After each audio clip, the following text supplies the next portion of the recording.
आज की खास वीडियो में मैं आपको नबी सल्लल्लाहु ताला अलैहि वसल्लम की कब्र से जुड़ी वो रहस्यमयी बातें बताने वाला हूं जो शायद आपने पहले कभी नहीं सुनी होंगी। आज की इस वीडियो में हम इन पॉइंट्स पर बात करेंगे। नबी अलैहिस्सलाम कब और कहां दफनाए गए, नबी अलैहिस्सलाम की कब्र मुबारक के साथ क्या क्या हादसात पेश आए हैं, नबी सल्लल्लाहु ताला अलैहि वसल्लम की कब्र के ऊपर इतनी बड़ी बिल्डिंग और गुंबदे खिजरा कब और किसने बनाया, नबी अलैहिस्सलाम की असल कब्र को आखिरी मर्तबा किसने देखा था, और क्या हुआ था जब नबी सल्लल्लाहु ताला अलैहि वसल्लम की कब्र से उनके जिस्म मुबारक को चुराने की कोशिश की गई थी। सब जानेंगे, बस वीडियो के आखिर तक बने रहिएगा दोस्तों। जब दीन इस्लाम मुकम्मल हो गया और आप सल्लल्लाहु ताला अलैहि वसल्लम ने नबी होने की सारी जिम्मेदारियां निभा दी, तो अल्लाह ने अपने हबीब को अपने पास बुलाने का फैसला किया। लिहाजा सन 8 जून 632 ईस्वी सोमवार के दिन 15 दिनों के तेज बुखार के सबब अल्लाह के नबी सल्लल्लाहु ताला अलैहि वसल्लम ने 63 साल की उम्र में इस दुनिया को अलविदा कह दिया। पूरी मुस्लिम उम्मत पर गमों का वो पहाड़ टूट पड़ा जिसकी कोई हद नहीं थी। सहाबा इकराम का रो रो कर बुरा हाल था। उनको यकीन तक नहीं हो रहा था कि अल्लाह के रसूल हमें यूं छोड़कर चले जाएंगे। रसूल अल्लाह के वफात के 2 दिनों तक उनकी नमाज़े जनाजा पढ़ी जाती रही और जब उनके जिस्म मुबारक को दफनाने की बात आई तो सहाबा इकराम में राय मशवरे होने लगी। कोई कहने लगा कि मक्का में दफनाए जाए, किसी ने कहा बैतुल मकदिस में, किसी ने कहा मस्जिद नबवी में, तो किसी ने कहा जन्नतुल बकी में दफनाया जाए। इतने में हजरत अबू बकर रजी अल्लाह ताला अन्हु ने कहा कि मैंने रसूल अल्लाह से खुद सुना है कि पैगंबरों को उसी जगह दफनाया जाता है जहां उनकी वफात होती है। और दोस्तों, नबी सल्लल्लाहु ताला अलैहि वसल्लम की वफात उनकी बीवी हजरत आयशा रजी अल्लाह ताला अन्हा के हुजरे में हुई थी। लिहाजा रसूल अल्लाह के पाक जिस्म मुबारक को वहीं दफनाया गया। ठीक 2 साल बाद हजरत अबू बकर रजी अल्लाह ताला अन्हु भी बुखार के सबब 63 साल की उम्र में वफात पा गए। उनको भी अल्लाह के नबी सल्लल्लाहु ताला अलैहि वसल्लम के ठीक बगल में दफनाया गया। और फिर ठीक 10 साल बाद हजरत उमर रजी अल्लाह ताला अन्हु भी 63 साल की उम्र में शहीद हो गए और हजरत आयशा रजी अल्लाह ताला अन्हा के इजाजत से उनको भी नबी सल्लल्लाहु अलैहि वसल्लम के पास हजरत अबू बकर रजी अल्लाह ताला अन्हु के बगल में दफनाया गया।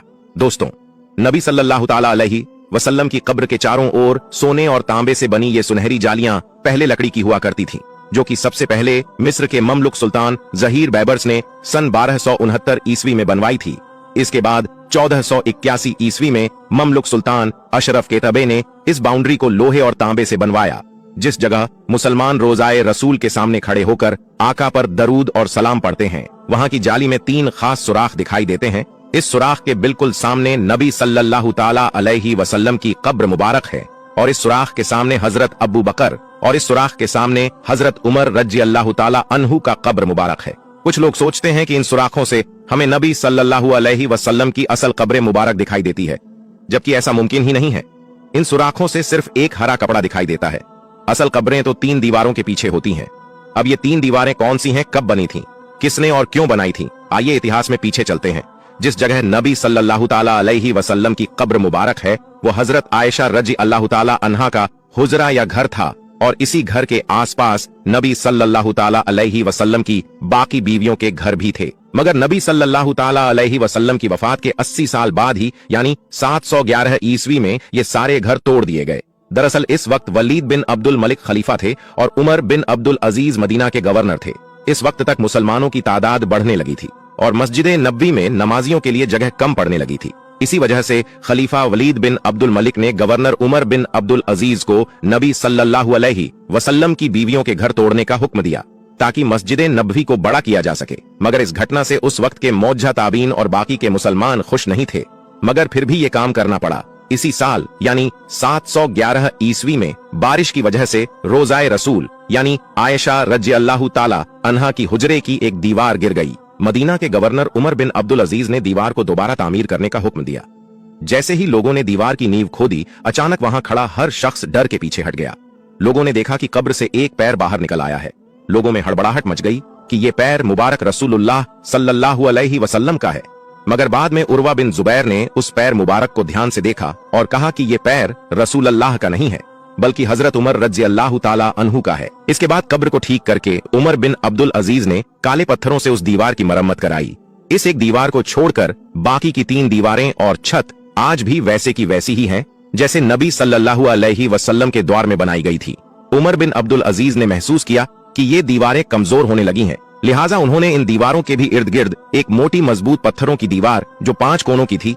5 कोनों की दीवार बनाने की वजह यह थी कि उन्होंने सोचा कि अगर 4 कोनों की दीवार बनी तो कहीं लोग इसे भी काबा समझकर इसका तवाफ करना शुरू न कर दें। इसलिए उमर बिन अब्दुल अजीज ने ऐसी 5 कोनों की दीवार बनाई। इसके बाद सन 1279 ईस्वी में नबी पाक सल्लल्लाहु ताला अलैहि वसल्लम की कब्रें मुबारक पर पहला गुंबद तामीर किया गया, जो कि मिस्र के ममलुक सुल्तान मंसूर कलाउन ने बनवाया था। ये गुंबद लकड़ी का हुआ करता था। फिर 1476 ईस्वी में मिस्र के ही एक और ममलुक सुल्तान अशरफ केतबे ने मस्जिद नबवी को गिराकर दोबारा तामीर किया था। इसी तामीरी काम में उन्होंने रसूल अल्लाह की कब्रें मुबारक पर बने लकड़ी के गुंबद को हटाकर उसकी जगह पत्थर का गुंबद बनवा दिया। सन 1481 ईस्वी में मस्जिद नबवी में एक अफसोसनाक हादसा हो गया। मस्जिद नबवी के पास बहुत जोर से आसमानी बिजली गिर गई, जिसकी वजह से मस्जिद नबवी में आग लग गई। ये आग रोजाए रसूल तक पहुंच गई थी, मगर कब्रों को कोई नुकसान नहीं हुआ था। इसी हादसे को देखते हुए सुल्तान अशरफ केतबे ने 5 कोनों वाली दीवार की इर्द गिर्द एक और मजबूत दीवार बनवा दी, ताकि किसी भी हादसे से कब्रों को बचाया जा सके। इस दीवार पर उन्होंने हरा कपड़ा यानी गिलाफ चढ़वा दिया था। अब जब जायरीन सुनहरी जालियों से रोजाए रसूल के अंदर देखते हैं तो उनको यही हरा कपड़ा दिखाई देता है। इस हादसे के बाद सुल्तान केतबे ने नबी सल्लल्लाहु अलैहि वसल्लम और अबू बकर उमर रजी अल्लाह ताला अन्हु की कब्रों की साफ सफाई करने का फैसला किया। अब किसी आम इंसान को तो नबी सल्लल्लाहु ताला अलैहि वसल्लम की कब्र को छूने की इजाजत नहीं दी जा सकती। लिहाजा इस काम के लिए उस वक्त के बड़े मुत्तकी और परहेज गार औलिमा अली इब्ने अहमद अल समुदी रहमतुल्लाह अलैह को चुना गया। सबसे बड़ी परेशानी ये बनी कि कब्रों तक पहुंचा कैसे जाएं, क्योंकि उमर बिन अब्दुल अजीज ने जो 5 कोनों वाली दीवार बनाई थी उसमें ना कोई खिड़की थी ना ही कोई दरवाजा। लिहाजा तय पाया गया कि इस दीवार के नीचे गड्ढा खोदकर अंदर जाया जाए। समुदी रहमतुल्लाह अलैह फरमाते हैं कि मैं जैसे ही रोजाए रसूल के अंदर पहुंचा, मैंने वो खुशबू महसूस की जो मैंने आज तक नहीं देखी थी। मैं कई देर तक आका की कब्र के सामने खड़ा रहा और लगातार उन पर दुरूदो सलाम पेश करता रहा। मैंने देखा कि जमीन समतल हो चुकी थी, कब्रों की पहचान करना भी मुश्किल था। दोस्तों, समुदी रहमतुल्लाह अलैह वो आखिरी शख्स थे जिन्होंने नबी सल्लल्लाहु अलैहि वसल्लम की असली कब्र मुबारक की जियारत की थी। इनके बाद आज तक 500 सालों से न किसी ने नबी सल्लल्लाहु अलैहि वसल्लम की कब्र को देखा है, न ही उनकी कब्र की कोई फोटो है। मस्जिद नबवी के सफाई कर्मी या किसी देश का कोई मौज शख्स भी जब रोजाए रसूल के अंदर जाता है तो वो सिर्फ उस हरे गिलफ वाली दीवार तक ही जा सकता है, उसके आगे नहीं। सन 1813 ईस्वी में ऑटोमन सुल्तान मोहम्मद II ने 1279 ईस्वी में रोजाए रसूल पर बने गुंबद को हटा दिया और एक बड़ा गुंबद बनाया, जिसे आज हम गुंबद-ए-खिजरा कहते हैं। उन्होंने ये गुंबद अपनी एक मन्नत के तौर पर बनाया था